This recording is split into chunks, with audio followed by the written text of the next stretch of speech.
Question 3. Was Massachusetts Bay Colony a city upon a hill? Goals. We'll learn about the founding of the New England colonies. We'll understand how New England was different from the Chesapeake Bay colonies. And we'll consider how the motivations that led to the English settlement in New England shaped the culture of that colony. Our big idea. New England was settled by religious dissenters who wanted to create a new life for their families, far from the control of the English church leaders. They created a society based on religion and towns, rather than wealth and cash crop exports. Let's get started with our introduction. The founders of the New England colonies had an entirely different mission from the Jamestown settlers. Although economic prosperity was still a goal of the New England settlers, their true goal was spiritual. Fed up with the ceremonial Church of England, Pilgrims and Puritans sought to recreate society in the manner they believed God truly intended it to be designed. As the Puritan leader John Winthrop put it, it would be a city upon a hill that all the world would recognize as a model, and would so please God that he would smile on their colony and shower them with success. But was this so? Did they succeed in creating a model society? What do you think? Was the Massachusetts Bay Colony a city upon a hill? Origins. Religious strife reached a peak in England in the 1500s. When Henry VIII broke with the Catholic Church of Rome, spiritual life in England was turned on its ear. The new church, under the king's leadership, was approved by the English Parliament, but not all the people in England were willing to accept the Church of England. At first, the battles were waged between English Catholics and the followers of the new church, the Anglicans. The rule of Queen Elizabeth brought an end to bloodshed, but the battle waged on in the hearts of the English people. Pilgrims and Puritans both believed in the teachings of John Calvin of France. According to Calvin, neither the teachings of the Catholic nor the Anglican churches addressed God's will. By the end of Elizabeth's reign, England was a nation of many different faiths. The Stuart family, who ascended to the throne after the demise of Elizabeth, made life worse for the followers of John Calvin. King James and his son Charles supported the Church of England, but secretly admired the ceremonies of the Catholic Church. To these kings, Calvin was a heretic, a man whose soul was doomed for his religious views. Separatists in England wanted to separate from the Anglican Church and were persecuted by agents of the throne. The Puritans, so named for their desire to purify the Church of England from within rather than leave it entirely, experienced the same degree of harassment. By the second and third decades of the 1600s, each group decided that England was no place to put their controversial beliefs into practice. Where else but in the New World could such a golden opportunity be found? The land was unspoiled. Children could be raised without the corruption of old English religious ideas. The chance to create a perfect society was there for the taking. The Stuart kings saw America as a means to get rid of troublemakers. Furthermore, allowing English Puritans and separatists to form colonies was a way to counter the power of France and Spain in America. Everything was falling into place. By 1620, the seeds for a new society, quite different from the one already established at Jamestown, were planted deeply within the souls of a few brave pioneers. Their quest would form the basis of New England society. The Plymouth Colony. Not all the English separatists set out for the New World. The first group to leave England actually headed for the Dutch Netherlands in 1608. They became uneasy in their new land as their children started speaking Dutch and abandoning English traditions. Even worse to the separatists, the tolerance shown to them by the Dutch was shown to many different faiths. They became disgusted with the attention paid to worldly goods and the presence of many unholy faiths. The separatist experiment in the Netherlands came to a quick end as they began to look elsewhere for a purer place to build their society. Some headed for English islands in the Caribbean. Those who would be forever known to future Americans as the Pilgrims set their sights on the New World in late 1620. Over 100 travelers embarked on the voyage of the Mayflower in September 1620. Less than one-third were separatists. The rest were immigrants, adventurers, and speculators. When the weather was good, the passengers could enjoy hot food cooked on deck. When there was high wind or storms, they lived on salted beef, a dried biscuit called hardtack, other dried vegetables, and beer. The nearest thing to resemble a bathroom was a bucket. Their voyage took about 2 months, and the passengers enjoyed a happier experience than most transatlantic trips. 1 death was suffered and 1 child was born. The child was named Oceanus, after the watery depths beneath them. One of the greatest twists of fate in human history occurred on that voyage. The Pilgrims were originally bound for Virginia to live north of Jamestown under the same charter granted the citizens of Jamestown. Fate chartered a different course. Lost at sea, they happened upon Cape Cod, a long fish-hook-shaped peninsula jutting out from Massachusetts that is instantly recognizable on any map of the United States. After surveying the land, they set up a camp not too far from Plymouth Rock. Winter was fast approaching, and they decided to settle where they had landed. The Pilgrims had an important question to answer before they set ashore. Since they were not landing within the jurisdiction of the Virginia Company, they had no charter to govern them. Who would rule their society? In the landmark Mayflower Compact of 1620, the Pilgrims decided that they would rule themselves based on majority rule of the townsmen. This independent attitude set up a tradition of self-rule that would later lead to town meetings and elected legislatures in New England. Like the Virginia House of Burgesses established the previous year, Plymouth Colony began to lay the foundation for democracy in the American colonies. Survival of the Plymouth Colony. The major similarity between the first Jamestown settlers and the first Plymouth settlers was great human suffering. November was too late to plant crops. Many settlers died of scurvy and malnutrition during that horrible first winter. Of the 102 original Mayflower passengers, only 44 survived. The Pilgrims' remarkable courage was displayed the following spring. When the Mayflower returned to Europe, not a single Pilgrim deserted Plymouth. By early 1621, the Pilgrims had built crude huts and a common house on the shores of Plymouth Bay. Soon neighboring Native Americans began to build relations with the Pilgrims. Tisquantum served as an interpreter with the local tribes. Called Squanto by the English, Tisquantum had been kidnapped and taken to England nearly a decade before. He taught the Pilgrims to fertilize the soil with dried fish to improve their corn yield. Massasoit, the chief of the nearby Wampanoags, signed a treaty of alliance with the Pilgrims in the summer. Disease had swept through the Native American village of New English in the decade before the arrival of the Pilgrims. In fact, the open land the Pilgrims found when they landed had been abandoned just a few years before as the populations crashed. The Wampanoags had suffered greatly, and Massasoit was afraid of attack from their enemies, the Narragansett, further inland, who had not yet experienced the outbreaks. In exchange for assistance with defense, Massasoit supplemented the food supply of the Pilgrims for the first few years. Successful colonies require successful leadership.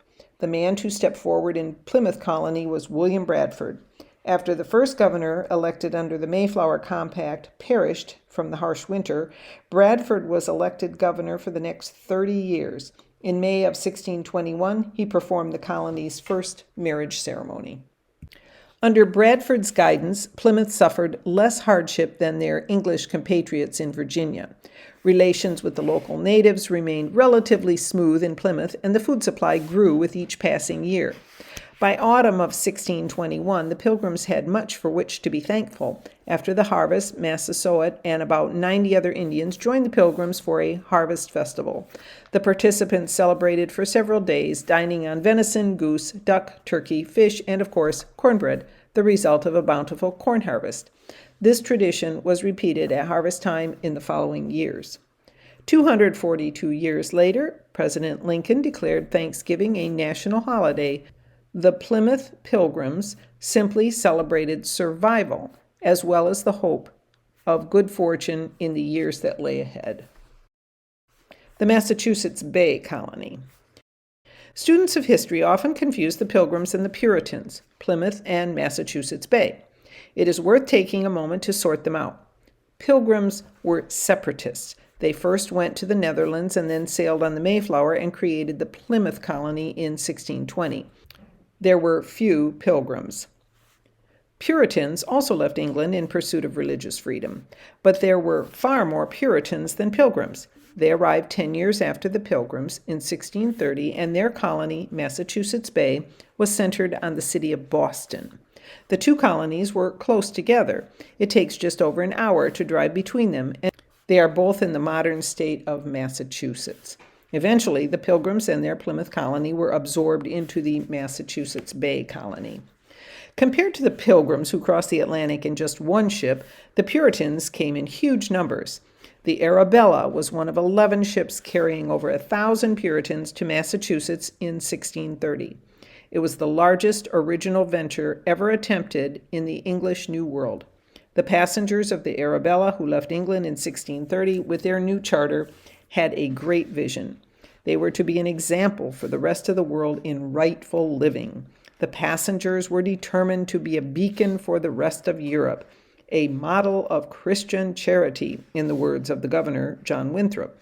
He and his followers believed that they were chosen by God to build a pure, holy society, and that the world would look up to them as an example. He stated their purpose quite clearly. We shall be as a city upon a hill. The eyes of all people are upon us. Winthrop also articulated a core belief the Puritans had about their destiny. They warned that if we shall deal falsely with our God in this work we have undertaken, and so cause him to withdraw his present help from us, the colony would surely fail. If, however, the Puritans held firm to their beliefs, God would reward them, and they would live and be multiplied, and that the Lord our God may bless us in the land. This was the Puritan covenant with God.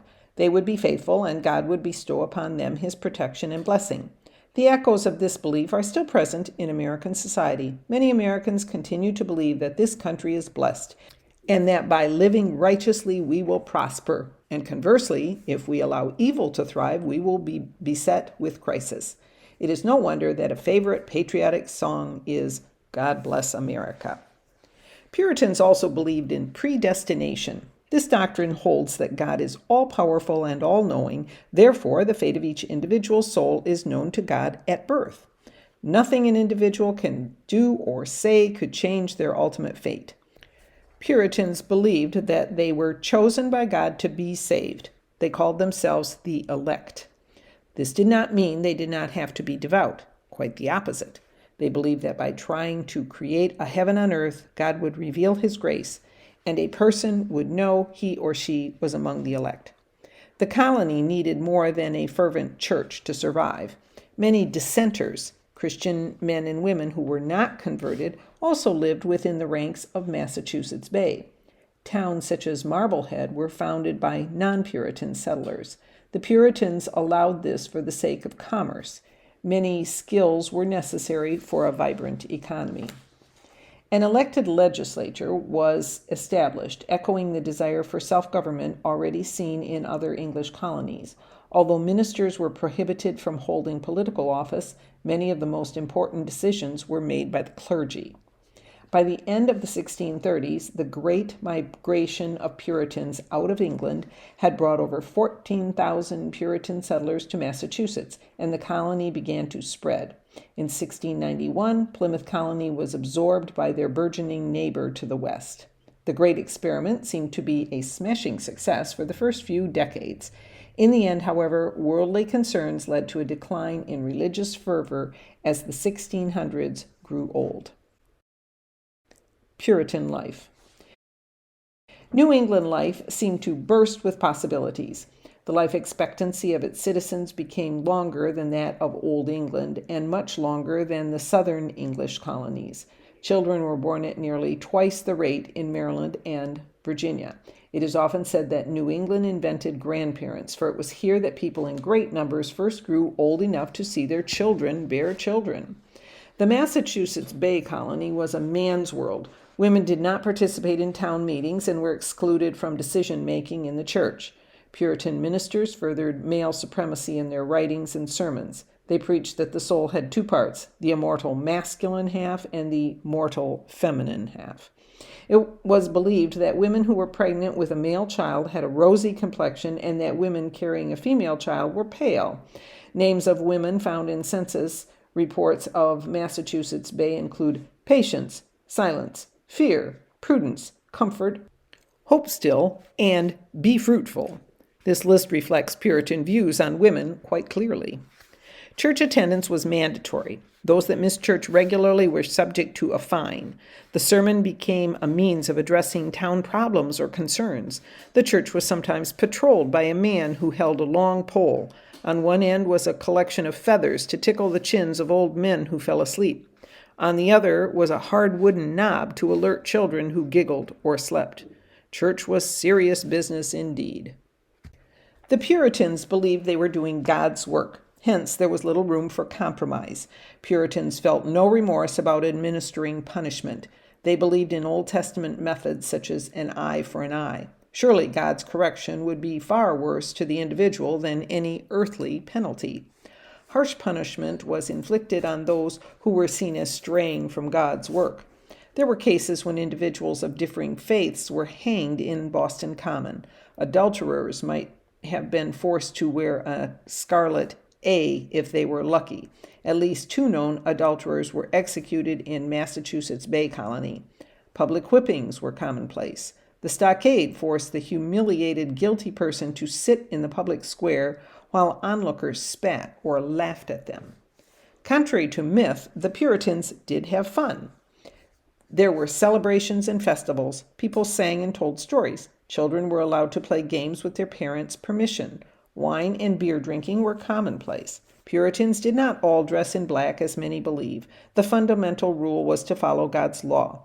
Those that did lived in peace in the Bible Commonwealth. Education. The first public schools in America were established by the Puritans in New England during the 17th century. Boston Latin School was founded in 1635 and is the oldest public school in the United States. Lawrence Crimmen writes that colonists tried at first to educate by the traditional English methods of family, church, community, and apprenticeship, with schools later becoming the key agent in socialization. At first, the rudiments of literacy and arithmetic were taught inside the family.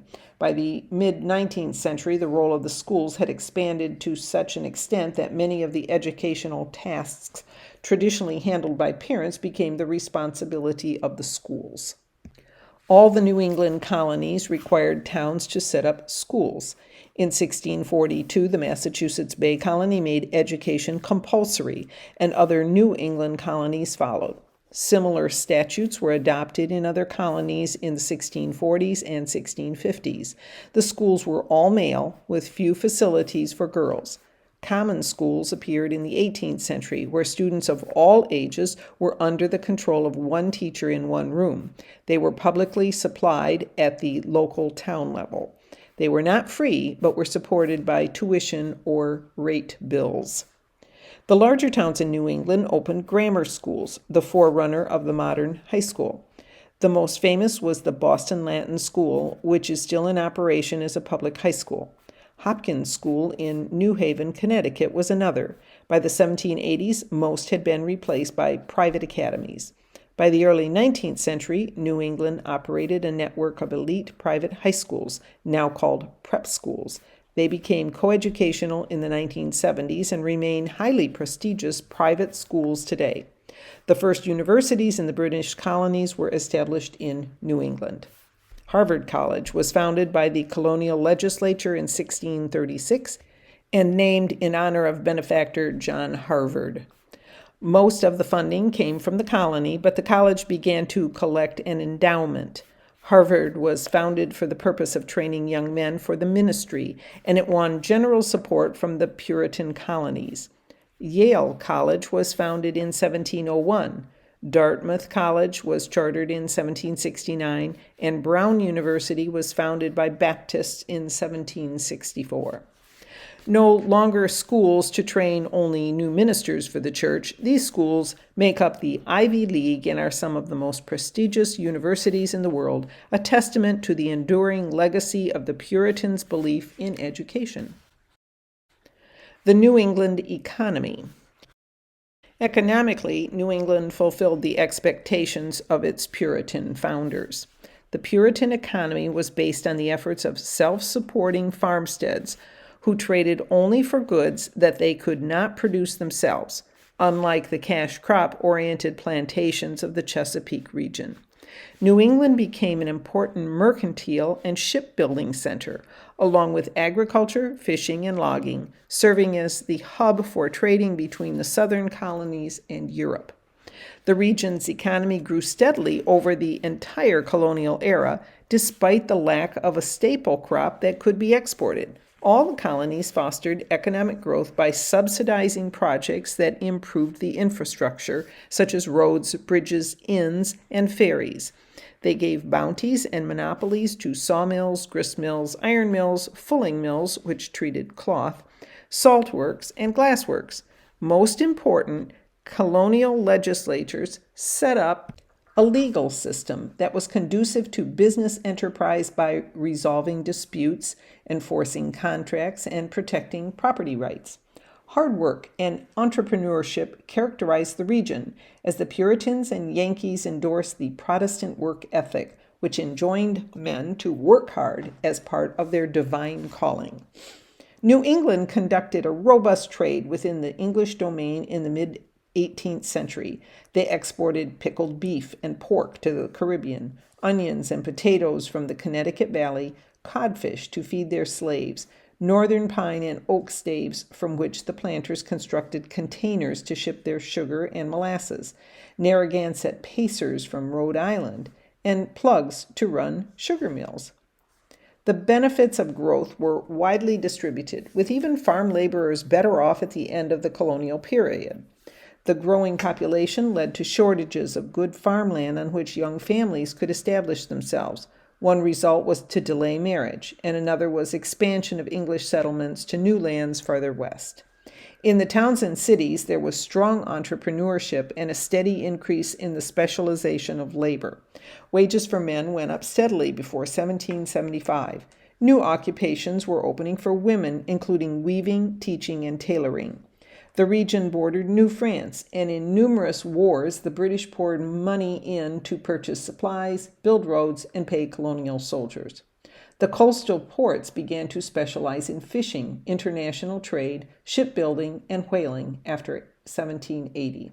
These factors combined with growing urban markets for farm products and allowed the economy to flourish despite the lack of technological innovation. Benjamin Franklin in 1772, after examining the wretched hovels in Scotland surrounding the opulent mansions of the landowners, said that in New England every man is a property owner, has a vote in public affairs, lives in a tidy, warm house, has plenty of food and fuel, with whole clothes from head to foot, the manufacture perhaps of his own family. Conclusion. Both separatist Pilgrims and Puritans set out for America in search of religious freedom and a better life. After surviving tremendous hardships, their colony thrived. But did they succeed in creating Winthrop's city upon a hill? Were the Plymouth and Massachusetts Bay colonies examples of pure, godly places that deserve the admiration of the world? What do you think?